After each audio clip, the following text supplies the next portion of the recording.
If you have immutable code, you can't actually do that. So the best way of managing that is through a decentralized Oracle service, and that's something that we wanted to ensure that the next release of Liquid Loans has all of the functionality up and running. Obviously, we'll recognize the support that we've been given so far in terms of what we're doing for Liquid Loans. Look, we're days away, so we're not weeks away, we're days away from releasing the next version on testnet. Hey guys, well, you probably know we're very, very close. We're getting very close to launch of PulseChain. Obviously there's been a lot of discussion online. Obviously Richard's tweeting a fair bit more. Some of the devs are also making some comments around it. I think we are definitely closer than we were yesterday in terms of launch of PulseChain. What's really important for us is that we're looking to deploy a fully functioning version of our Liquid Loans dapp with all the integrations. So what do I mean by that?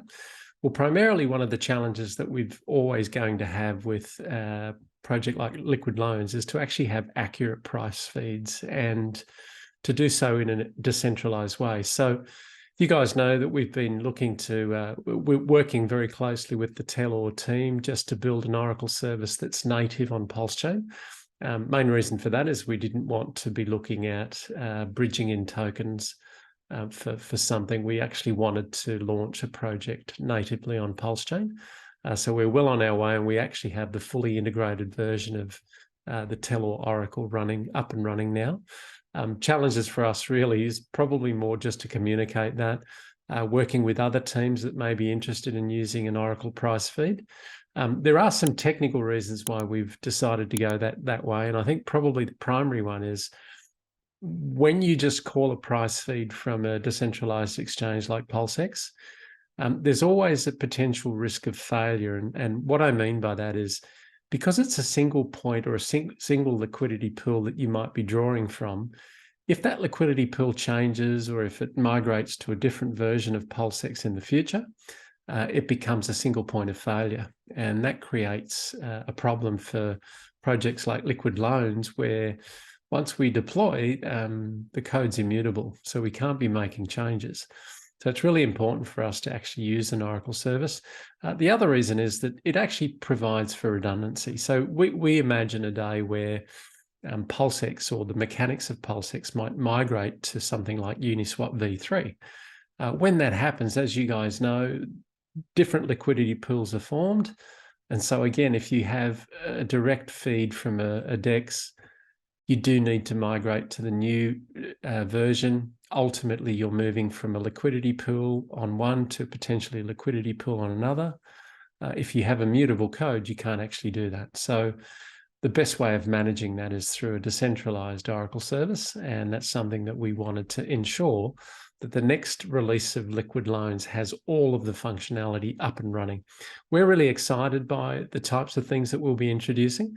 I think obviously the price feed was really crucial for us, but other things include things like the analytics page. So just having a fully functioning analytics site so that you can actually see the performance of the protocol and be able to do that real time. So you're going to see how's the protocol performing, look at that in a graphical way. So there's a lot of analytics that go behind that. It does rely on things like Subgraph, or rather GraphQL, to be able to generate the types of views that we need. And with all of these things, you also need a fully functioning archive node. That has presented a bit of a challenge for a number of teams, particularly for us, in that spinning up an archive node does take time. We have a couple of archive nodes running, one that's running from effectively on PulseChain directly. The other that we've spun up is from Ethereum. So we actually have a node that we've been spinning up from Ethereum. And there's a process called a rollback, where you're basically taking what you've developed on Ethereum and bringing it back to a particular block height on PulseChain and then commencing again.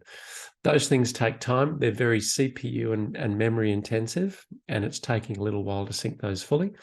Thankfully, we do or have access to a couple of our PC nodes that provide the feeds that we need, but we know that eventually we're going to need those archive nodes up and running and fully synchronizing with PulseChain itself. So I guess the other challenge for us is really with the Oracle service itself. And what you'll notice with the Oracle service is any project can actually use it, right? So if you're wanting to call a price for Pulse, you're able to go to the Oracle service, request the price, and the system will actually provide an accurate price based on multiple feeds from multiple liquidity pools, or potentially from off-chain data such as ranking sites. So we can see this evolving in the future, and it's really important that we set off on the right foot, and hence it was really important for us to make sure that we had the next version that we release on PulseChain, to at least on testnet, that it's a fully functioning version.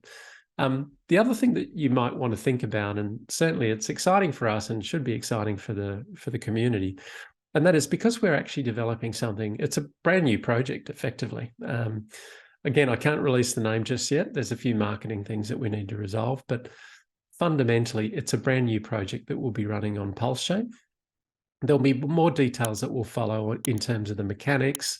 And one of the things that we'd like to flag is that, look, as every project, there's going to be tokenomics. And one thing I did want to point out is that we obviously will recognize the support that we've been given so far in terms of what we're doing for liquid loans. The other thing, though, is that we're actually going to make available through that particular distribution access for people that may not have supported liquid loans, but may be interested in spinning up a reporter on the Oracle service itself. So there will be an opportunity for people to participate.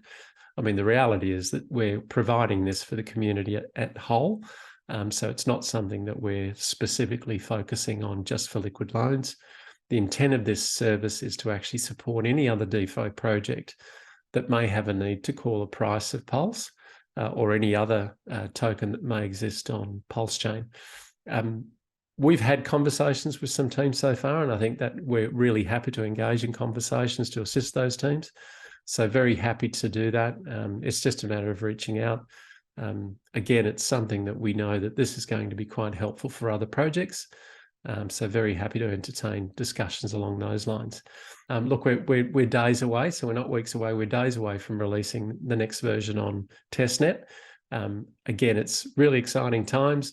We do get the sense that, PulseChain is very, very close, but we do want the opportunity of you guys having a chance to test all the new features, and there's a lot of features.